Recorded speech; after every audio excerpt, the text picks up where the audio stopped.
തുടങ്ങി തന്നെയാ തോന്നുന്നത് കേട്ടോ. അപ്രതീക്ഷനായിട്ടാണല്ലോ വരവ്. സിംഹാസനം അന്വേഷിച്ച് പുറപ്പെട്ടതാ തോന്നുന്നുണ്ട്. പിന്നീട് സിംഹാസനം കാണാം. ഇവിടെ മുമ്പിൽ സ്ഥലമുണ്ട്. ഇവിടെ മുമ്പിലേക്ക് എഴുന്നള്ള ആയുധമൊക്കെ ആയിട്ടാണ് കേട്ടോ പുറപ്പെട്ടിട്ടുള്ളത്. ഇപ്പൊ കുറച്ച് കാലമായിട്ട് അതിന്റെ ആവശ്യം ഉണ്ടായിരുന്നില്ല. ഇന്ന് കൊടുക്കാണ്ട് പറ്റാത്ത അവസ്ഥ. ആയുധമൊക്കെ ആയിട്ടാണ് അദ്ദേഹത്തിന്റെ വരവ്. അർജുനൻ ആദ്യമായിട്ട് ആ വിധിനെ എന്നൊരു പ്രദക്ഷിണം വയ്ക്കേണ്ടായത് ഇത് ഏതാ സമയം? എപ്പോഴാണ് അർജുനൻ വിധിനെ പ്രദക്ഷിണം വയ്ക്കേണ്ടായത് എന്നാണെങ്കിൽ പാഞ്ചാല മഹാരാജാവ് ദ്രുപദ മഹാരാജാവ് പുത്രി പാഞ്ചാലിയുടെ സ്വയംവരം വീരപരീക്ഷയായിട്ട് നിശ്ചയിച്ചു കഴിഞ്ഞു. പാഞ്ചാല മഹാരാജാവ് പുത്രിയുടെ സ്വയംവരം വീരപരീക്ഷയായിട്ട് നിശ്ചയിച്ചു കഴിഞ്ഞു എന്നാ പറഞ്ഞത്. സ്വയംവരം, വിവാഹം, അതിനൊക്കെ പരീക്ഷ പതിവുണ്ടോ? വിവാഹത്തിന് പരീക്ഷ അങ്ങനെ പറഞ്ഞു കേട്ടിട്ടില്ല. പറഞ്ഞത് മനസ്സിലായോ? വിവാഹം നടക്കണം എന്നുണ്ടെങ്കിൽ പരീക്ഷ ജയിക്കണം എന്നാ പറയണത്. കഷ്ടം മൂക്കത്ത് വലിയ കഴിഞ്ഞുട്ടോ. വിവാഹം എന്ന് പറഞ്ഞാൽ സന്തോഷമായി ഒരെണ്ണം തരാക്കിയാൽ കൊള്ളാന്ന് മോഹിച്ചിരിക്കുന്ന കൂട്ടത്തിലാ തോന്നുന്നു. മോഹിച്ചിട്ട് കാര്യമില്ല. വിവാഹം നടക്കണമെന്നുണ്ടെങ്കിൽ പരീക്ഷ ജയിക്കണം എന്നാ പറയണത്. സ്വതേ പരീക്ഷ എന്ന് കേട്ടാൽ പിന്നിലേക്ക് വന്ന വകയാണ് കേട്ടോ. ഒരെണ്ണായ തിരക്കട്ടെ.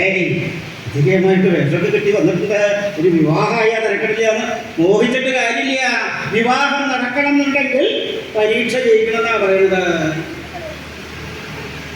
അവിടെ കണ്ടൊക്കെ വിവാഹമൊക്കെ കഴിഞ്ഞ കൂട്ടത്തിലാ തോന്നുന്നു.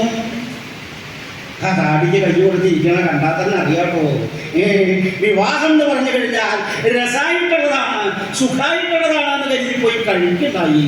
കഴിച്ചു കഴിഞ്ഞപ്പോഴാണ് മനസ്സിലായത് വിവാഹം എന്ന് പറയണത് തന്നെ ഒരു പരീക്ഷയാണെന്ന്. പറ്റുന്നുണ്ടെങ്കിൽ കൂടാണ്ട് കഴിക്കാൻ ഭേദട്ടോ.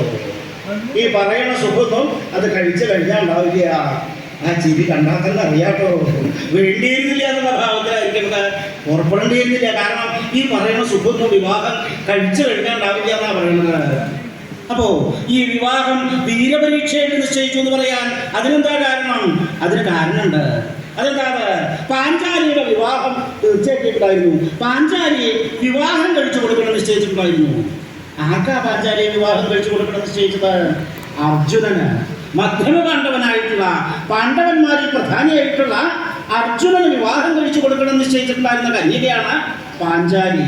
അങ്ങനെ ആ വിവാഹമൊക്കെ തീർച്ചയാക്കി മുഹൂർത്തമൊക്കെ നോക്കി കാത്തിരിക്കുമ്പോഴാണ് കേട്ടുണ്ടായത് അർജുനനും മറ്റു പാണ്ഡവന്മാരും അരക്കില്ലെത്തപ്പെട്ട് വെന്തു മരിച്ചു. മാതാവായിട്ടുള്ള കുന്തിദേവിയോടൊപ്പം അരക്കില്ലെത്തപ്പെട്ട് സിദ്ധി കൂടിയെന്ന് കേട്ടു.